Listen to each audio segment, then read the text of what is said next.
नमस्कार, मैं अर्चना त्रिपाठी शुक्ला हिंदी लर्नर्स के यूट्यूब चैनल पर आपका स्वागत करती हूँ।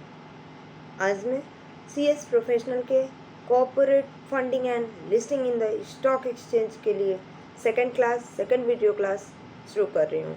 इससे पहले मैंने फर्स्ट वीडियो क्लास में मैंने आपको कॉर्पोरेट फंडिंग क्या होता है वह बताया। उसके बाद में पब्लिक इशू के बारे में बताया, राइट इशू के बारे में बताया, प्राइवेट प्लेसमेंट के बारे में बताया और फिर हम आईसीडीआर रेगुलेशन पे आ गए, जो कि आईसीडीआर रेगुलेशन 5 रेगुलेशन 6 हम लोगों ने पढ़ लिया है। आज मैं जनरल कंडीशन आपको बताने जा रही हूँ कि जो पब्लिक ऑफर है उसको इशू करने के लिए एक जनरल कंडीशन क्या होती है।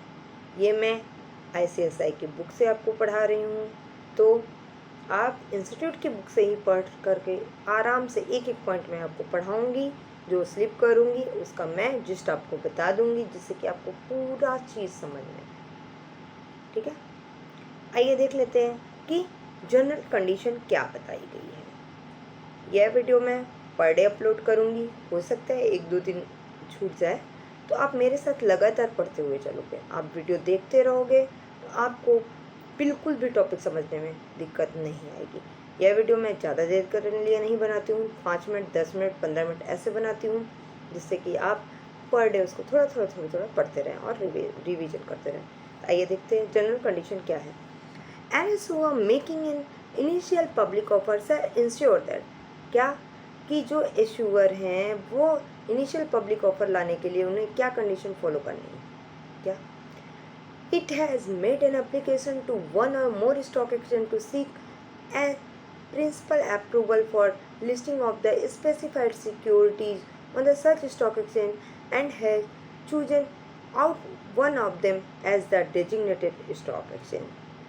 क्या कह रहा है कि उनको जो इशूअर कंपनी है उनको एक या एक से अधिक स्टॉक एक्सचेंज के पास में अप्रूवल लेनी पड़ेगी, लिस्टिंग के लिए अप्रूवल लेनी पड़ेगी और उनमें से किसी भी एक स्टॉक एक्सचेंज में वे अपने स्पेसिफिक सिक्योरिटीज़ को जिसको कि वह पब्लिक ऑफर में लाना चाहते हैं उसको रजिस्टर्ड कराएंगे। ठीक है, यही इसमें बताया गया है। It has entered into an agreement with a depository for dematerialise for the specific security already issued and propose to be issued. क्या कह रहा है कि कंपनी को, जो इशूअर कंपनी है, उसको डिपॉजिटरी के साथ में एक एग्रीमेंट साइन करना पड़ेगा कि जो भी उन्होंने पहले प्रपोज्ड इशू, जो भी इशू लाने से पहले जो उनके पास खुद के शेयर थे, जो सिक्योरिटीज़ थी, उनको उन्हें डीमेटलाइज फॉर्म में करना पड़ेगा। पहले आप उसको कर लोगे, उसके बाद ही आप पब्लिक इशू ला सकते हो, पब्लिक ऑफर ला सकते हो। Or its specified securities held by the promoter are in dematalized form prior in the filing of the offer document। Offer document file करने के पहले जो प्रमोटर के पास में सिक्योरिटीज़ हैं वो भी डीमेटलाइज फॉर्म में होना चाहिए। डीमेटलाइज फॉर्म मतलब कि डीमेट फॉर्म में, ऑनलाइन फॉर्म में। ठीक है, all its existing party paid up equity share have either been fully paid up or have been forfeited। यानी कि जो एग्जिस्टिंग जो हमारे पास पार्टी थी, जो कि शेयर होल्डर्स थे, जो पहले के शेयर होल्डर्स थे, उनके पास जो शेयर हैं वो फुली पेड अप होने चाहिए, पार्टली पेड अप शेयर नहीं होने चाहिए। या तो पार्टली पेड अप है तो उसको आप फुली पेड अप कर लीजिए, या जो पैसे नहीं दे पा रहे उनके शेयर को फॉरफिट कर लीजिए, फॉरफिट कर लीजिए। ये इस पॉइंट में बताया गया है। All its outstanding convertible securities have been converted into the equity share। जो कन्वर्टिबल सिक्योरिटीज़ हैं उनको आप कन्वर्ट कर लीजिए, उनको आप शेयर में कन्वर्ट कर लीजिए ऑफर लाने से पहले, ऑफर डॉक्यूमेंट फाइल करने से पहले। It has made the firm arrangement of the finance through the verifiable means of forward 75% of the stated means of finance or a specified project proposed to the funded from the issue proceed, excluding the amount to be raised through the proposed public issue or through existing identified internal accruals।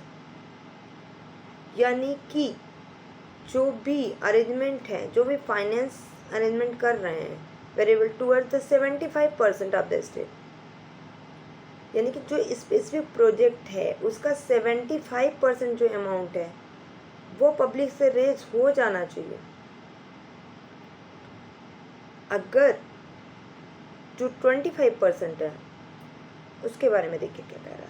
The amount for the general corporate purpose it mention in the object to the issue in the draft offer document and the offer document shall not exceed 25% of the amount. यानी कि आप 25% amount से ज़्यादा आप public से raise नहीं कर सकते हो। 75% आपको QIB वगैरह वगैरह से लेना पड़ेगा। एडिशनल कंडीशन क्या है, रेगुलेशन 8 में बताया गया है। वो क्या बताता है, इसमें भी एप्लीकेबिलिटी बताया गया है। क्या कि share must be a fully paid. हाँ भाई, फुली पेड तो होगा ही share. Second condition, shall be held by the seller for a period of at least 1 year prior to the filing of the draft letter of offer document। जो share offer document file करने के 1 साल पहले लिया गया है, in the case of equity share received on a conversion or the exchange of fully paid up compulsory convertible security including a depository receipt has been offered for the sale। वही चीज़ें आप ऑफर फॉर सेल में ला सकते हो। यानी offer for cell लाने के लिए आपको उस सिक्योरिटी को एटलीस्ट 1 साल पूरे हो चुके होंगे। उसमें आपका कन्वर्टिबल डिवेंचर आ जा सकता है, कन्वर्टिबल सिक्योरिटीज आ सकती है, डिपॉजिटरी रिसिप्ट आ सकती है, ये सब शामिल हो सकते हैं।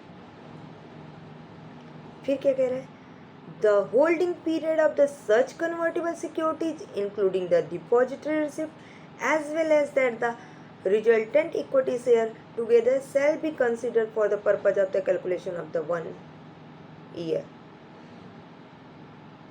यानी कि जो कन्वर्टिबल सिक्योरिटीज थी, यानी कि जो कन्वर्टिबल डिबेंचर था पहले और बाद में वो कन्वर्टिबल शेयर हुआ, तो जब से वो कन्वर्टिबल शेयर से कन्वर्टिबल डिबेंचर हुआ है वो सारे पीरियड को 1 ईयर में काउंट करेंगे।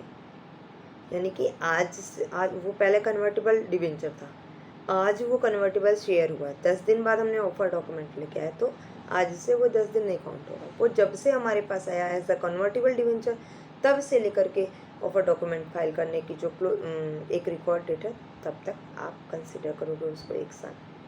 ये इसमें बताया गया।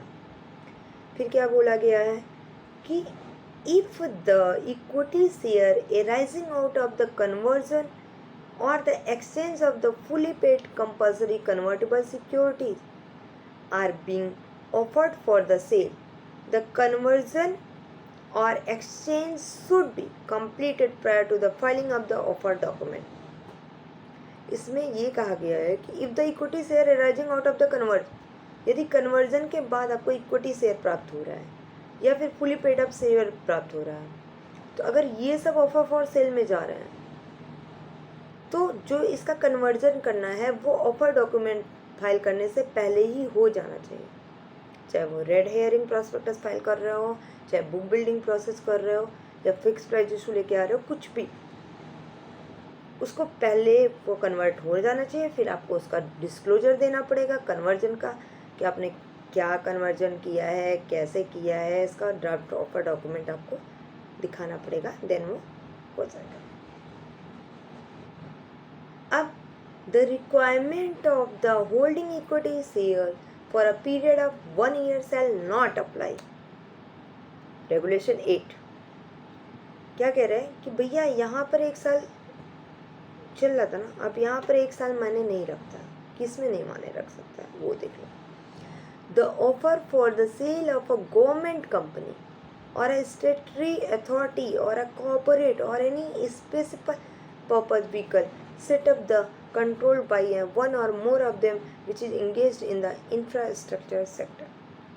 यानी कि जो गवर्नमेंट कंपनी है या फिर स्टेटरी अथॉरिटी की कंपनी है या फिर कॉर्पोरेट सेक्टर का कुछ ऐसा है जो व्हीकल सेटअप करता है या फिर वह इंफ्रास्ट्रक्चर सेक्टर में इंगेज्ड है, तो उस पर यह एप्लीकेबिलिटी नहीं होगी। यानी कि उसको इक्विटी शेयर को होल्ड करने का टाइम 1 साल होना ज़रूरी नहीं है। अब एक पॉइंट देखते हैं, equity shares offer for the sale were the acquired pursuant to any of the scheme approved by the High Court under the section 391 to 394 of the Companies Act 1956, जो कि अब Companies Act 2013 हो गया है, और approved by a tribunal of the central government under the section 230 से लेकर के 234 तक, जो कि Companies Act 2013 में है, and applicable in the lieu of the business and invested capital which has been existed for a period of more than 1 year or prior to approval of the such scheme. यानी कि इस type की कोई scheme में अगर offer for cell ला रहा है तो उसको हाई कोर्ट की परमिशन लेनी पड़ेगी। ये कंपनीज एक्ट 230 से लेकर के 234 तक कंपनीज एक्ट 2013 में बताया गया है। इसके अलावा यदि कोई बिजनेस है या फिर कैपिटल में इन्वेस्ट करना चाहते हैं या फिर एग्जिस्टिंग पीरियड अगर 1 साल से अधिक है तो उसको अप्रूवल की ज़रूरत नहीं है, या वो भी अप्रूवल ले सकता है। यानी 1 साल उसके लिए होना ज़रूरी नहीं है जो कि इन सब बिजनेसेस में है, और अगर इन सब बिजनेस में है तो उन्हें हाई कोर्ट की अप्रूवल लेनी पड़ेगी। ठीक है। If the equity share offer for the sale were issued under a bonus issue of the security, कुछ लोग offer for sale bonus issue के रूप में भी करते हैं, held for a period of at least 1 year prior to the filing of the draft of the offer document with the board and further subject to the following. यदि आप bonus share issue कर रहे हो और उसको 1 साल हो गया है, देन क्या कंडीशन होगी आपकी गवर्नमेंट पर? Such a specified security being issued out of the free reserve, वह अगर आप बोनस शेयर इशू कर रहे हो तो वह आपके फ्री रिजर्व से होनी चाहिए, सिक्योरिटी प्रीमियम अकाउंट होना चाहिए, या books of account as the end of the financial proceeding the financial in which the draft offer document file by the same. यानी कि फाइनेंशियल ईयर क्लोज होने के बाद जो ड्राफ्ट ऑफ ऑफर डॉक्यूमेंट आप सेबी को दोगे उसमें जो बोनस शेयर आप लोगे, जो बोनस शेयर आप ऑफर फॉर सेल के लिए डालोगे एज अ बोनस शेयर, वो शेयर आप सिर्फ और सिर्फ उतना ही आप बोनस शेयर के रूप में दे सकते हो। कितना? Specified security being issued out of free reserve, आप अपने फ्री रिजर्व से दे सकते हो और शेयर प्रीमियम अकाउंट से दे सकते हो। और क्या कंडीशन है? Such equity share not being issued by the utilisation of revaluation reserve, जो इक्विटी शेयर हैं वो आपके रिवैल्यूएशन रिजर्व से या अनरियलाइज्ड प्रॉफिट से नहीं दिए जाएंगे, नहीं इशू किए जाएंगे। ये बोनस शेयर के लिए था। अब आइए इसमें एक्सप्लेनेशन भी दिया है तो हम एक्सप्लेनेशन भी देख लेते हैं। एक्सप्लेनेशन में पार्टनरशिप फॉर्म दिखा है। In the case of an issuer which has been partnership firm or a limited liability partnership, the track record of the distributed profit of the partnership firm or the LLP shall be considered only if the financial assessment of the financial statement of the partnership business for a period during which the issuer has a partnership firm conform to and are revised in the format prescribed for the Companies Act 2013 and also comply with the following। इसमें ये कुल मिला के simple ये बोला गया है कि अगर पार्टनरशिप फर्म है या लिमिटेड लाइबिलिटी पार्टनर है, अगर वो किसी को प्रपोज कर रही इशू कर रही है तो उसको क्या कंडीशन फॉलो करनी पड़ेंगी एज पर कंपनीज एक्ट 2013 के अनुसार।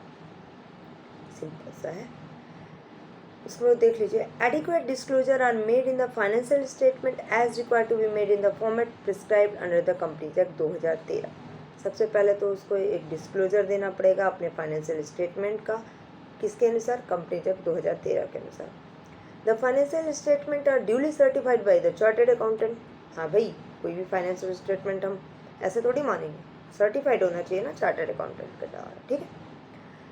The account and the disclosure made are in accordance with the provision of the schedule 3 of the companies act 2013। जो भी आप अकाउंट दिए हो, जो भी डिस्क्लोजर दिए हो, वह provision of schedule 3 of the companies act 2013 के अनुसार ही बना होना चाहिए। ऐसा नहीं है कुछ भी अपना फॉर्मेट बना के हमने अकाउंटेंट जो है स्टेटमेंट दे दी, नहीं।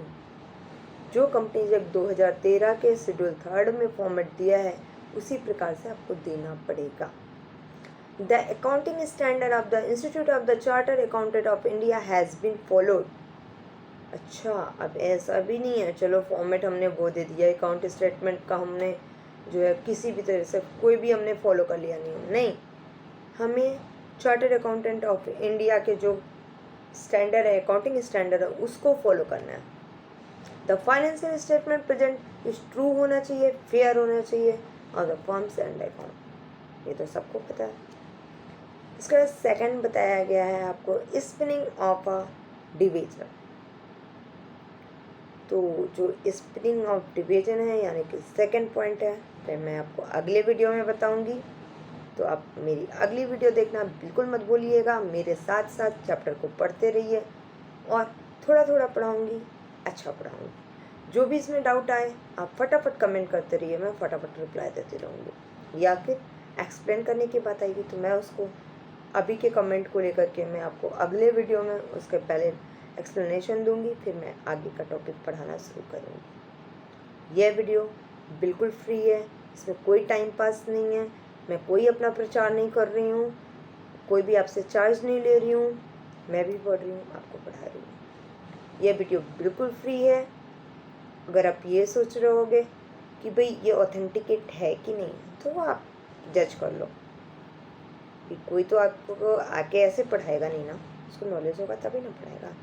तो आपको ये वीडियो अगर पसंद आए तो प्लीज़ लाइक करना बिल्कुल मत भूलिएगा, शेयर करना बिल्कुल मत भूलिएगा और सब्सक्राइब कर लीजिएगा, जिससे कि corporate funding and listing in the stock exchange की वीडियो आपको पूरी वीडियो पूरी बुक मैं वीडियो के रूप में आपको दूंगी। किसी भी कोचिंग इंस्टीट्यूट में आपको जाने की ज़रूरत नहीं है, आप फ्री में घर में बैठ के आप 15-15 मिनट में इसको पढ़िए। ठीक है, तो आज के लिए बस इतना ही। प्लीज़ अगर आपको पसंद आई हो तो लाइक कीजिए, शेयर कीजिए, सब्सक्राइब कीजिए, बेल आइकन दबाना बिल्कुल मत भूलिए, जिससे कि हमारी वीडियो आपको लगातार मिलती रहे। धन्यवाद।